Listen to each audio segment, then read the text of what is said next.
Oh, did I put it in my calculator wrong? I put 9. All right, guys, real quick. I want to do the first three and then talk about part D. Because I have a feeling that you guys are running into part D and going, okay. So I always put 0 in the middle, 1.51. I shade the question. So it's below 1.51. So when I look up 1.51, the chart always tells me areas below what I just looked up.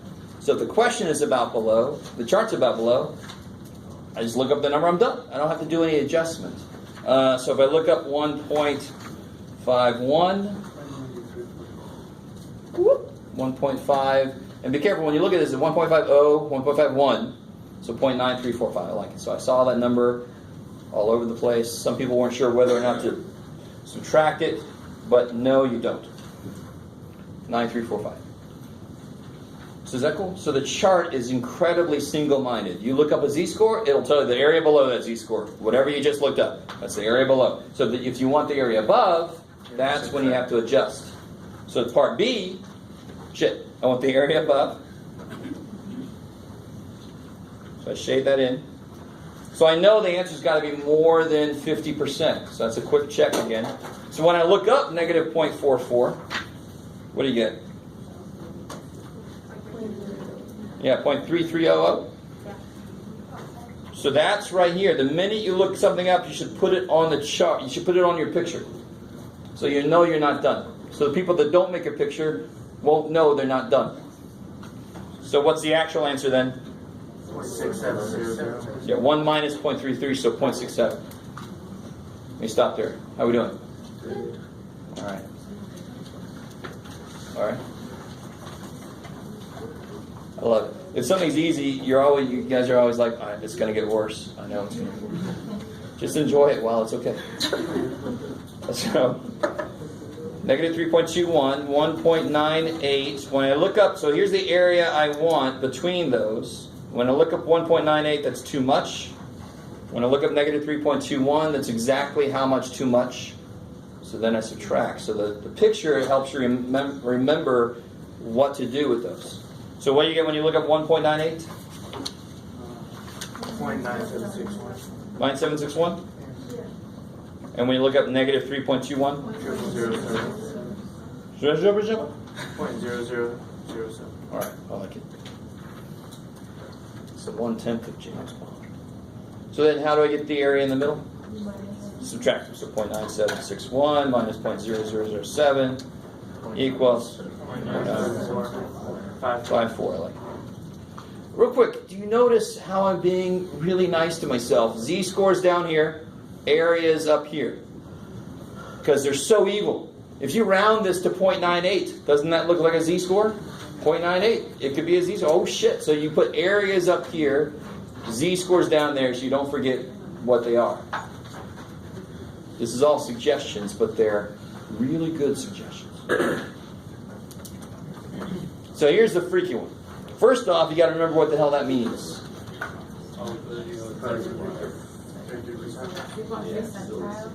33rd percentile. So I want the z-score that has, if you're the 33rd percentile, you have 33% below you. So where is it going to be on the picture? It's got 33% below it.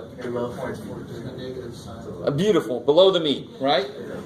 Because the mean has 50% below it, so I know it's going to be around there somewhere. So this, that little area is what? 0.33. So this is not a z-score or an x-score. It is a percentage. It is an area. So I'm doing the opposite of what I did up here. In fact, there's the answer, to be honest. I don't know if you noticed it. But let's pretend like we don't see that. It just happened that way. I just made numbers up, and then that happened. I'm like, oh crap, what's the probability of that? So how do I do this? Normally, I have a z-score, and I get the area. So what am I going to do now? I'm going to look up the area and look out this way to get the z-score. Math has to work both ways. So if I look up 0.33, I know it's going to be the negative side.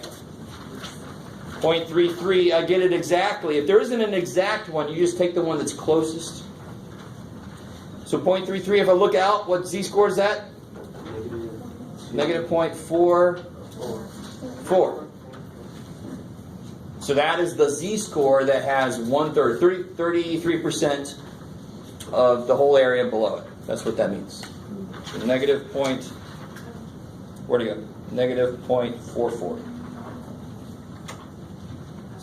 So part E, go ahead and take a minute and try to do part E, if you haven't done that yet.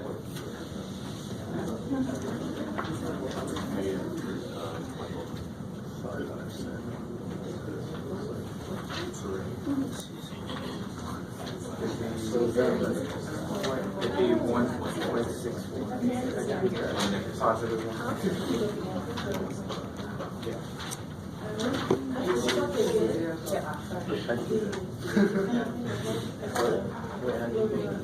What's that? Above the normal curve. D, yeah. Oh, You're looking above 35% here. above.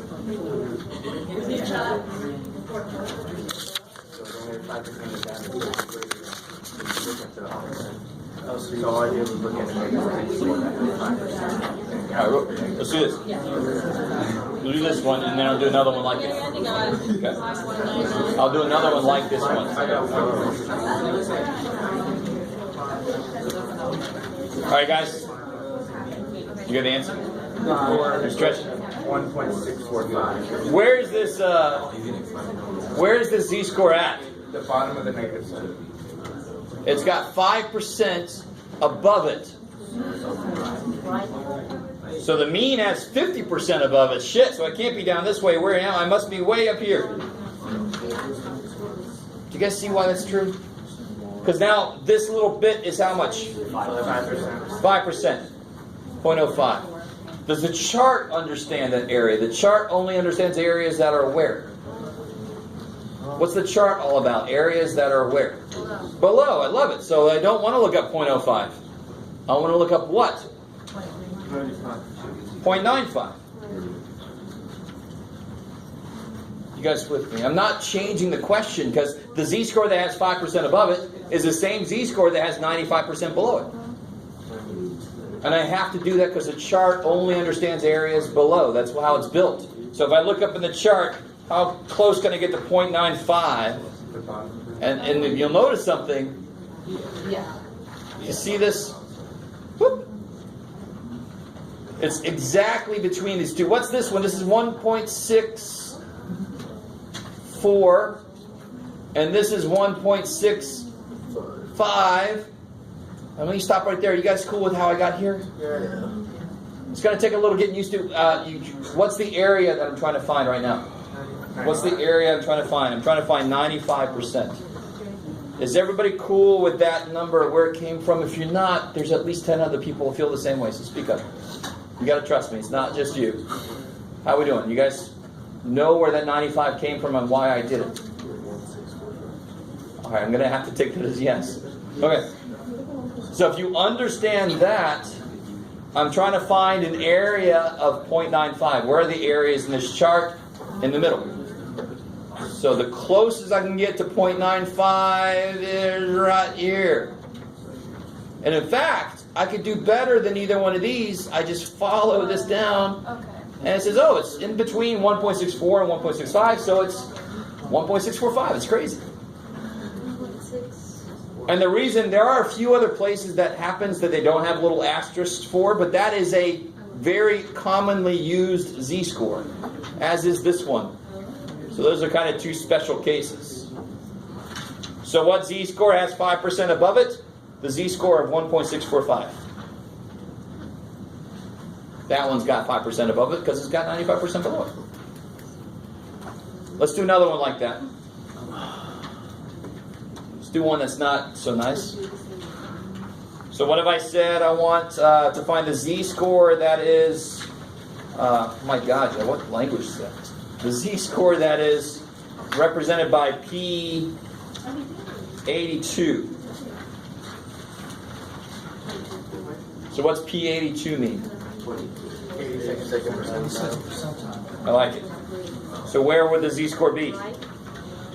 Right. Yeah, up here somewhere, right? Because I've got 82% below me. Like it. So I don't have to adjust that at all. It's already below. So how do I find that z-score? What do I do?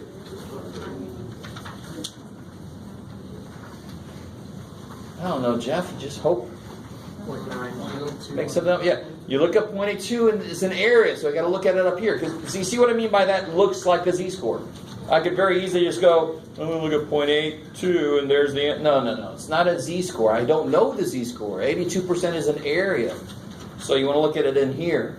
And I know, today we're just getting used to this chart. So I'm trying to get you guys to think about this the right way immediately. Because this is going to be a huge part of our life in this class. Yes? Could you use 0.92 on that?